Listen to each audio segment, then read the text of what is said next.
Halo, selamat pagi. Salam sejahtera untuk kita semua. Apa kabar anak-anak kelas 11 IPS 1 dan IPS 2? Semoga kalian masih dalam keadaan sehat. Mohon maaf, pada hari ini Bapak tidak bisa mengajar secara langsung karena Bapak ada mengembalikan rapor atau pembagian rapor untuk kelas 10 adik kelas kalian. Nah, jadi kalian belajar melalui video yang sudah Bapak buat. Kali ini sebelum kita belajar ya, Bapak ucapkan selamat tahun baru untuk kita semua. Semoga kalian sehat selalu dan tidak ada kekurangan apapun. Oke, baik. Kali ini kita akan belajar ya, kita langsung belajar ya, tidak ada namanya mengenali materi pembelajaran apa saja yang akan kita pelajari, tapi langsung saja ya. Kali ini kita akan belajar yaitu tentang APBN dan APBD dalam pembangunan ekonomi. Oke, untuk lebih jelasnya tolong simak presentasi dari Bapak. Oke. Sebentar.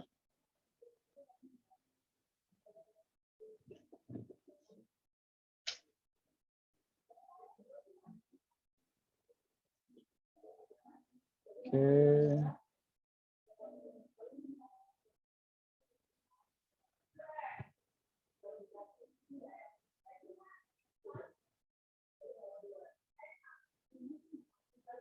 Oke, ini dia ya. Kita masuk dalam bab 6 ya, APBN dan APBD dalam pembangunan ekonomi. Nah, kalau kalian mau melihat di dalam buku paket kalian bisa lihat di halaman 133 ya.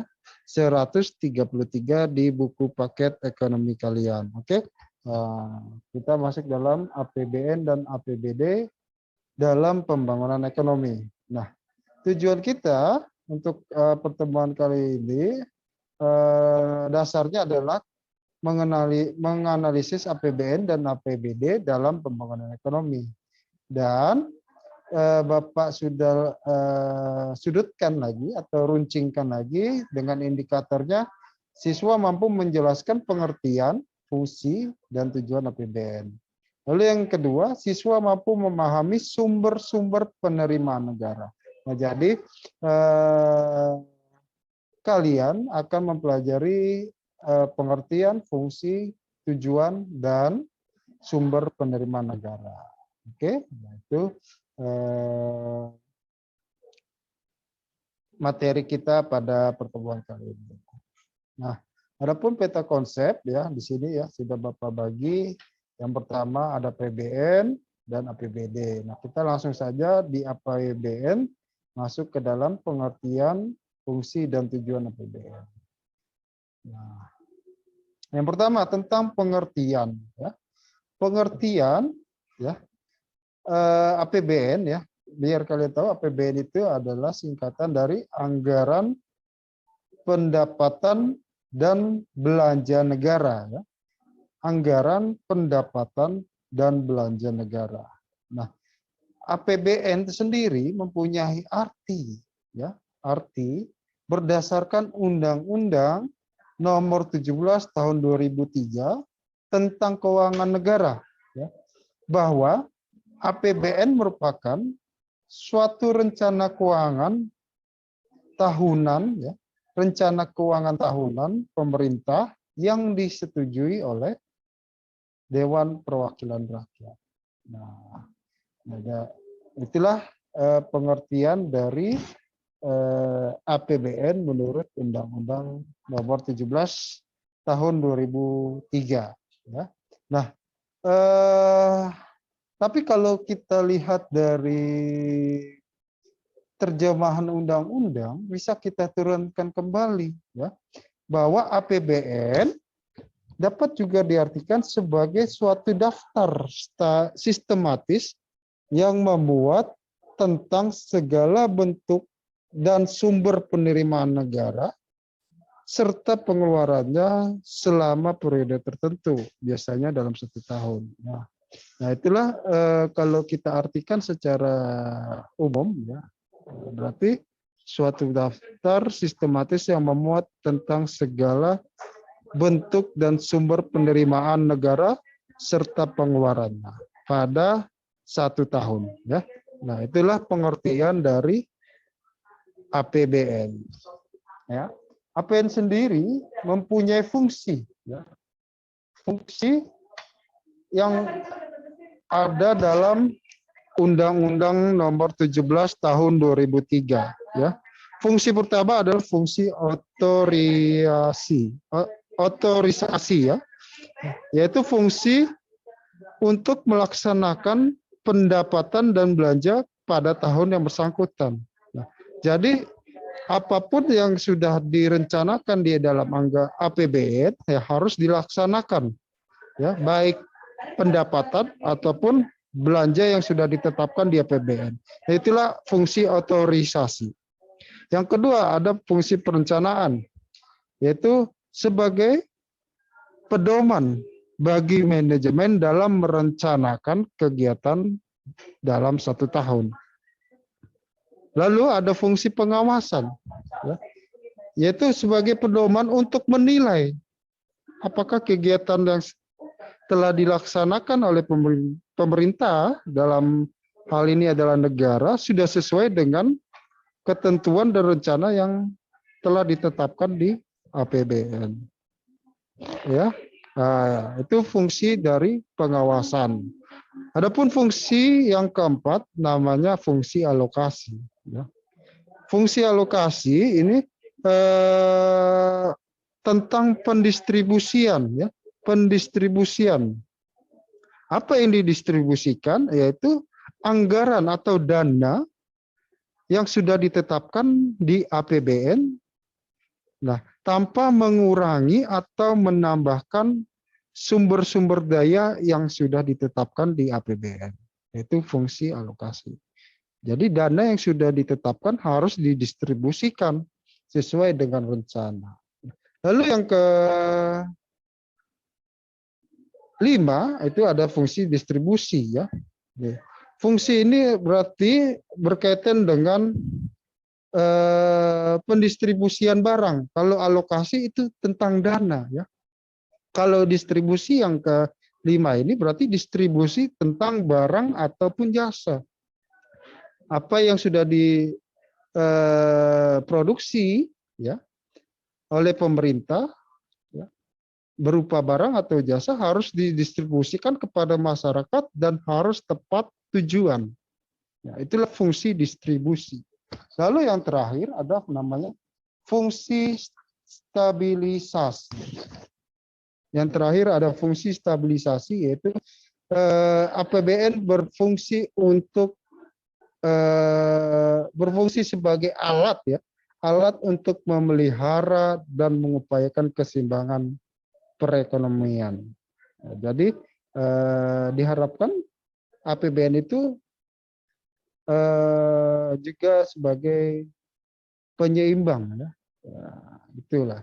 Nah inilah 6 fungsi berdasarkan Undang-Undang Nomor 17 Tahun 2003. Nah ini harus kalian tahu dan kalian harus pelajari, ya. Kalian bisa baca di buku paket kalian juga, di situ sudah ada penjelasannya. Jadi kalian bisa baca ulang. Oke, selanjutnya yaitu tujuan. Ya. Tujuan APBN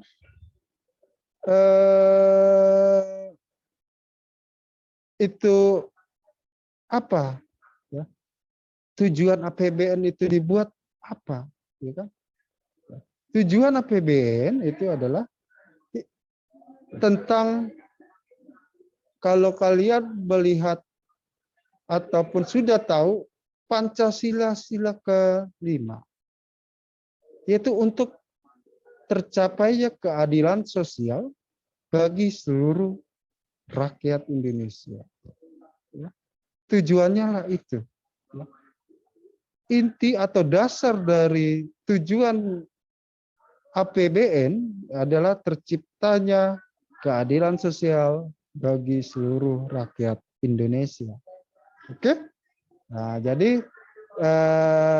secara rincinya ya, itu kan dasarnya ya, dasar tujuan kenapa APBN dibuat ya. Kalian bisa mencari lebih banyak lagi tujuan dari APBN. Kalian baca di buku paket kalian ya. Di situ sudah ada ya, di halaman mungkin di halaman 136 atau 137 ada ya. Nah, lalu kita lanjut, yaitu yang terakhir itu materinya tentang sumber penerimaan negara ya. Sumber penerimaan negara merupakan suatu penerimaan atau pendapatan yang diperoleh oleh negara dalam satu periode. Ya. Sumber penerimaan negara itu ada 3. Yang pertama itu ada pajak, ya pajak. Lalu ada penerimaan negara bukan pajak, maaf itu harusnya PNBP ya. Bapak tulis malah PNBH. Harusnya PNBP, penerimaan negara bukan pajak. Dan yang terakhir dari sumbernya dari hibah. Pajak merupakan suatu sumber yang yang sudah ditetapkan negara berdasarkan undang-undang ya. Tahun Undang-Undang Dasar nomor 23, tahunnya Bapak kurang lupa nomornya 23 ya.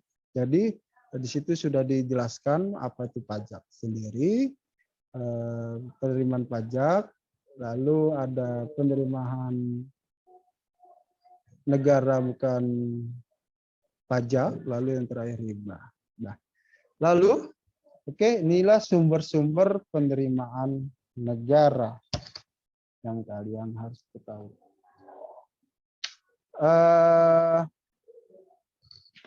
Lalu yang terakhir ya, ini Bapak ada tugas untuk kalian harus dikumpulkan ya, harus dikumpulkan pada hari ini. Tadi pertanyaannya ya, di dalam sumber penerimaan negara terdapat pajak yang menjadi salah satu penyumbang penerimaan negara. Nah, sekarang coba kalian sebutkan pajak apa saja yang termasuk penerimaan negara berdasarkan Undang-Undang Republik Indonesia nomor 12 tahun 2014. Nah, jadi dalam pertanyaan berarti pajak berdasarkan Undang-Undang nomor 12 ya. Nah, jadi kalian harus buka Undang-Undang nomor 12 tahun 2014, bunyinya seperti apa.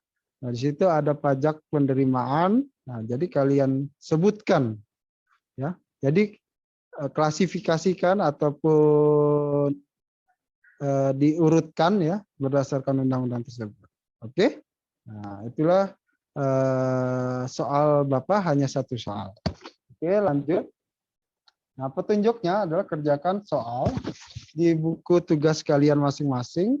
Lalu setelah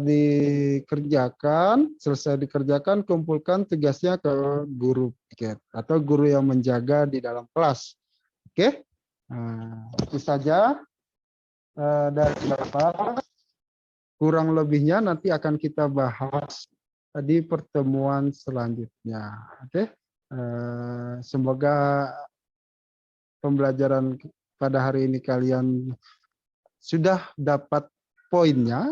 Ya, mohon maaf kalau ada salah kata. Selamat pagi untuk kita semuanya.